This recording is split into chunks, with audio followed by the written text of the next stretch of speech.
I'm Sarah Bell. I'm a Senior Lecturer in Environmental Engineering here at UCL, and my own work focuses on urban water systems.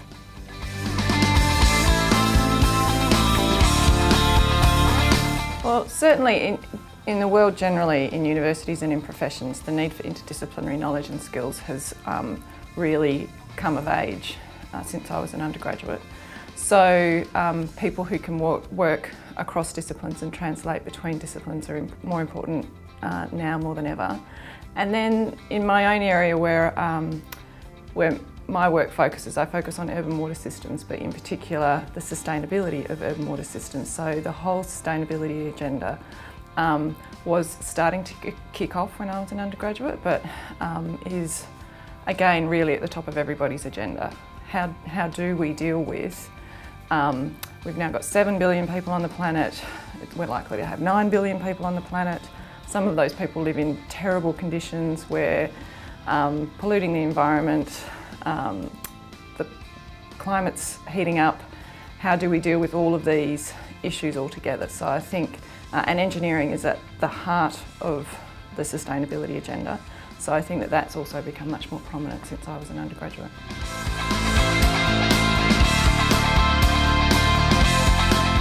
It is increasingly important, particularly in this interdisciplinary world of sustainability, for engineers to be able to bring social values into their work.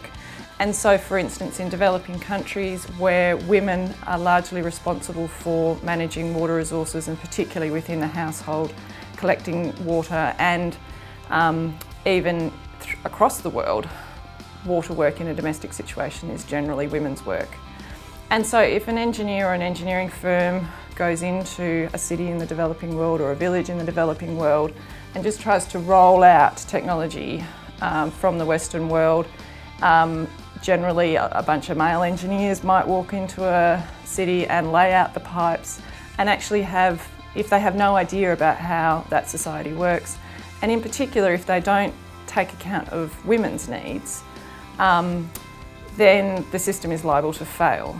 So there are examples of very good engineering practice where engineers work with local communities, in particular bring women into designing and managing and operating local water systems. That helps to empower them in their local communities, but it also means that you've got a water system that works rather than a water system that might be, you know, the engineering ideal but not actually meet anybody's needs.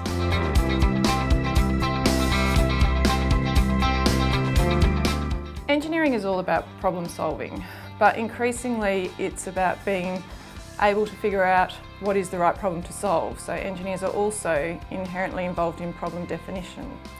And so by getting the requirements right, or the objectives right for an engineering project, the design brief right, is a really important point in the engineering project life cycle.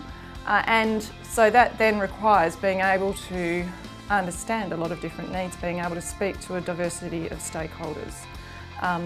So being able to talk to people and elicit what their problems are to actually help define the problem that engineers then go on to solve is a really important element of engineering. So good engineers need to be able to listen and to communicate with different people. Then engineers obviously need to have very good analytical skills at breaking down those problems into kind of manageable tasks, and again moving through that sort of project or problem life cycle into a solution that works.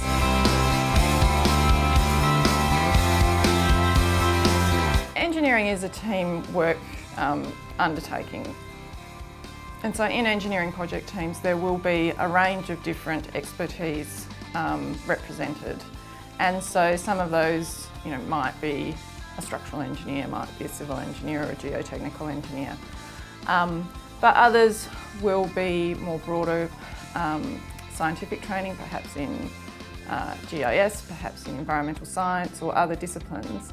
And again, I think increasingly there is a role for people who can make the links and help to bring the project together.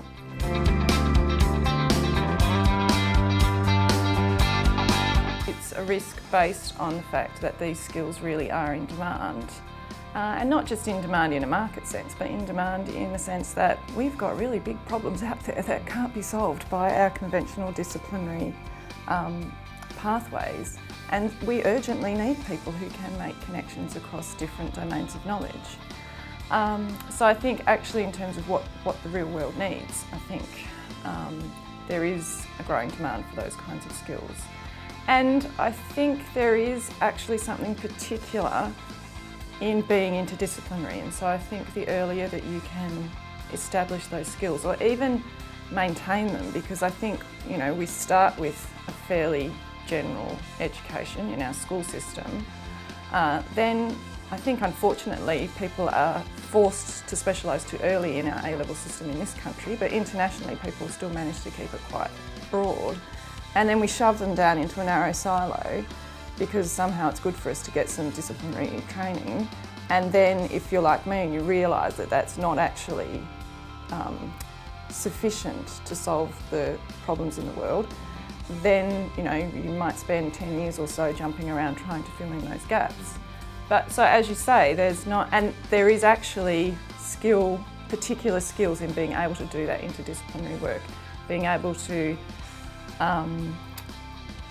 understand different discourses between disciplines and being able to translate them, and particularly as engineers are very practical, so we're very good at, you know, picking and choosing different bits of theory or different bits of knowledge for whatever works. So scientists are interested in what's true, engineers are interested in what works.